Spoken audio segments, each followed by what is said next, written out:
Sit down. Sit down. Everyone walking out. Sit down. So this is what I want to happen from now on. So after Salah, whether it's on Monday or Thursday, you stay seated until the Khaterah is done. Then you pray Sunnah. And then if your parents are here, they pick you up. Otherwise, we find someone. I don't want people walking out here, wandering around for half an hour. And then outside and around the tent and stuff, it's not safe. So stay here, inshallah, until we're done. So wait. If your parent is here, they'll pick you up. If not, sit and wait until the Khaterah is over and the Sunnah is over as well. نعم. Where was I? طيب.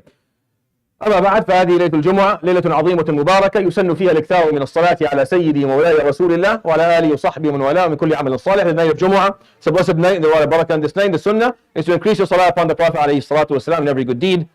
يروي الإمام البخاري والإمام مسلم كل في صحيحه عن النعمان بن بشير رضي الله عنه قال النبي صلى الله عليه وآله وسلم.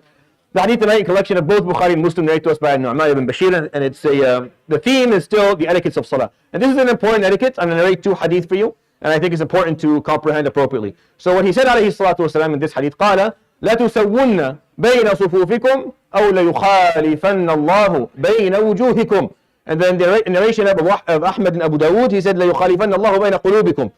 So he said, indeed, you will, and he emphasized it with every emphasis that exists in the Arabic language almost, you are going to straighten your lines. The taswiyah, we use straighten, but it's really not the perfect translation. I'm going to explain what it means in a moment. You're going to maintain your lines appropriately, or Allah subhanahu wa ta'ala will put furqa, mukhalafa. Allah subhanahu wa ta'ala will turn your hearts against one another.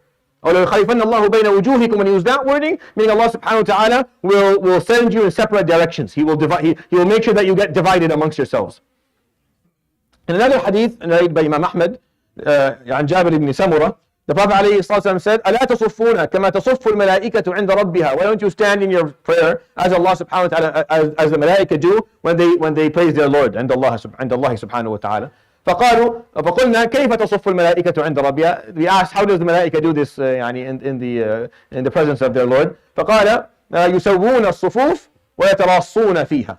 They maintain their saf and they do taras. They come close. So if you go to study this concept amongst the four schools of jurisprudence, all four of them, Hanafiya, Malikiyya, Shafi'iyya, Hanabila, they all emphasize the importance of a taswiyah of الصف. And a taswiyah of الصف means that the first line is filled first, and it means that the line is straight. That we don't have one person standing in front of another person or a person standing behind another person in the same line. And there are no gaps between people as they stand. These are the three things that need to happen in order for the line to be appropriate. The Jumhur, meaning the majority, all four schools, see it to be a heavy sunnah, meaning a heavy recommendation. Only a small group of the Hanabila and a few others make it wajib, but the majority see it as a high sunnah, which is why I'm sharing it to you as an etiquette within Salah. That we have to make sure that the lines are straight, that the first line is always full. For the ladies, it's always the last line that should be full, and that there are no gaps in the line, and the people aren't standing in front of each other. At-taras fi as-saf, when we talk about at-taras, and it's a word that you find there's over 20 hadith that are authentic, by the way, on this topic. Over 20 authentic narrations, separate narrations on this concept specifically. And it's not just the physical aspect of it. It is the emotional and figurative and symbolic aspect of as-saf. When you stand equally, when you stand closely to people in salah, it is a declaration of your brotherhood. It's a declaration of equality. It's the fact that that you feel that you're a part of a group, so you are willing to stand equally and closely to people around you. It's very meaningful. It's very meaningful, which is why the Prophet ﷺ emphasized it. However, he also told us, خِيَارُكُمْ أَلْيَنُهُمْ مَنَاكِبَ فِي الصَّلَاةِ. The best of you are the ones who their manakib, their shoulders are layyin, meaning they show ease in salah. They're not pushing and shoving. At-taras does not mean that you have to shove the person beside you, or step on their foot, right? Or elbow them in the face, or make them uncomfortable so they can't stand. This is not what taras means. Taras means that you don't have a physical gap between you and the person beside you. Meaning, as far as shoulders go, there's no gap. There's no space. You're standing there. The feet can and cannot touch. And this is an issue of difference of opinion amongst the schools of jurisprudence. Amongst the schools of jurisprudence, they don't agree whether the feet have to be touching. And when they talk about taras, what they're talking about is that when I say, for example, when I say shoulder to shoulder, ankle to ankle, I'm talking about the line.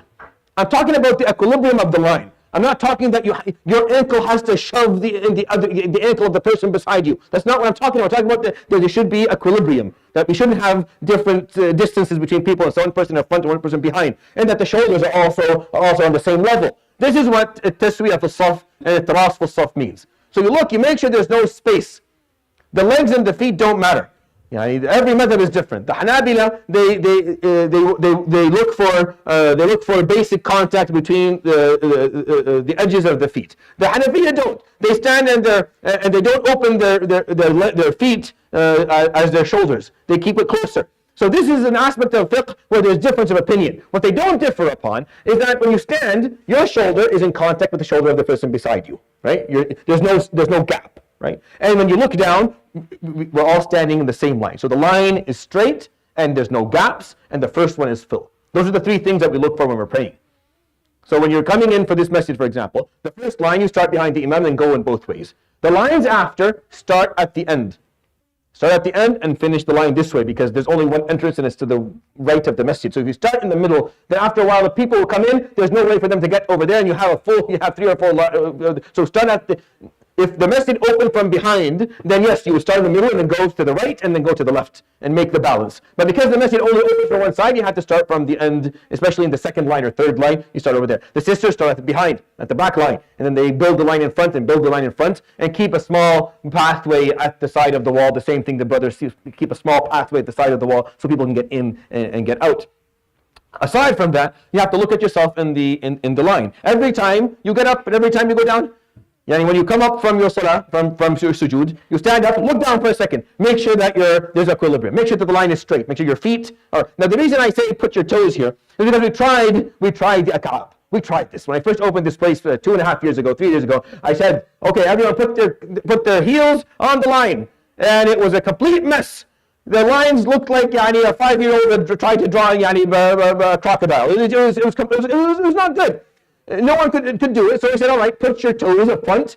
It doesn't matter if toes or behind. The idea is that you're taking a second, you're looking down to see where are you in the line. Are you standing in front of your brothers or behind them? No. Stand in the exact same line as your brothers. And look down. Is there a gap between you and the person beside you? Is there space? If there is space, then close the space. Don't step on their feet. Don't shove and push. This is not the point. Some people think it is not the point. Islamically, there is no madhab that tells you to act in that manner. So just keep that, understand what is being taught. What's being taught is the first line being full. There are no gaps, no physical gaps between the shoulders, and the lines are straight. And there's a symbolic meaning of this, that we are willing to stand in line equally, where we are taking care of our equality. Like, we're taking a moment to make sure that no one is ahead of anyone, and no one's behind anyone, and no one is standing in a way where they don't want to be beside someone else. No, we're going to stand equally as brothers, regardless of our age, of our race, of our social status, of our financial status, of our political status. It doesn't matter where you come from. We all in Salah are equal the moment we stand in the line. So we have to take interest in that. It's like the Prophet ﷺ saying, take extra interest in this. Make sure you focus on it because it's important. The symbolic importance for it is meaningful. And the moment you stop caring about it, and you start standing in any way that you want, that means you don't care about your brotherhood anymore. That means you don't care about your equality amongst you. That means you're not working to make sure that the ummah is one, and that we are together, and that we are, and Allah subhanahu wa ta'ala, يُخَالِفْ بَيْنَ وُجُوهِكُم. And then the division will begin, and Allah subhanahu wa ta'ala will send you in different directions. So you're praying together, but it doesn't mean anything, because you're not taking care of the physical aspect of it. Everything in Islam has a physical and a spiritual aspect. The physical is done in a way to mirror the spiritual. Everything, absolutely everything. So you can walk out tonight and think of everything in Islam, everything has both. So when physically the Prophet ﷺ tells you, stand in a straight line with physical contact, what is he telling you spiritually? If physically he's telling you, I want the line to be straight, I want you guys to stand close to one another, what is he telling you spiritually? You don't need me to tell you, you already know. Figuratively, you can come to the conclusion on your own. Spiritually, he's saying we should be brothers, we should be one, we should care for equality, we should make sure no one gets an advantage over anyone amongst us and everyone is treated equally. That's what so everything in Islam, it works that way. So he teaches us the physical, alayhi salatu wasalam, so that you may learn the spiritual. Why you do wudu? Physically, you're cleaning, you're cleansing yourself. It's called tahara. So that's a spiritual, so that you're taking care of the spirit as well. That you are cleansing your spirit. that you are actually removing all of the hasad and the riyah and the kibr and the ujub. Everything in Islam is like that. There is no action in Islam where it's just a zahir, no batin, or just a batin, no zahir. Everything has both. We focus on the physical, and then we reflect on the spiritual. So I'm explaining to you this physical tonight so that we have our lines nice, and it's very depressing. I come in, I purposefully have an imam pray, and I pray behind the scene, and it's very upsetting. The lines are a mess. They're a complete mess. No one's fixing. No one's teaching the kids to maybe stand appropriately. No one cares. And there are gaps and there are openings, and it's just and the sisters, Allah yazihum al-khair, yani I'm not gonna yani mashallah alaykum. They think this is not appropriate. The Prophet alayhi salatu wasalam used to stand up and go around. قال يمسح على مناكبنا. He would take time. Imagine how much time. Like we make iqamah. Everyone's in a hurry for the imam to do takbir. If he finished, he would spend a couple of minutes putting his hands on the shoulders, making sure that the shoulders were at the same angle. People were standing in a straight line, that no one was getting themselves a little bit ahead or a little bit behind. Someone's disgusted from the slave they're standing beside, or someone's disgusted from this person who comes from a background, or they smell. I grew up in amongst farmers. They would come in smelling like cow manure. They would enter the village and smell like cow manure, and we had to stand there, taking it all in. Take it all in. This is your people. These are your people. Whether you like it or not, for better or for worse, this is who you got. You stand there and you're equal to them, and you feel and you embrace that. You embrace it. You embrace it. For better or for worse, we have to learn to do this. It's what he taught us, alayhi salatu wasalam. And this is why I think this is an important etiquette for salah. And I'm emphasizing it to you because, we've been here for around 2.5 years, so people are comfortable. Let's learn to make our sufuf a little bit more straight. In a way of etiquette. Again, I'm talking about the etiquettes of salah. So if someone's going to teach this by yelling and screaming and pushing and pointing, then they didn't learn. It's the etiquette. It's an etiquette of salah. So it's an issue of adab. We're trying to do it so that we have adab in salah. So we're going to teach it to others also with adab, so that everyone, inshallah, values this equality that Islam has given us, and this beautiful brotherhood that we are able to enjoy. يروي الإمام البخاري والإمام مسلم كلهم في صحيحه عن النعمان بن بشير قال صلى الله عليه وسلم عليه الصلاة والسلام لتسون بين صفوفكم أو ليخالفن الله بين وجوهكم. صدق رسول الله صلى الله عليه وآله وسلم. سبحانك وبحمدك.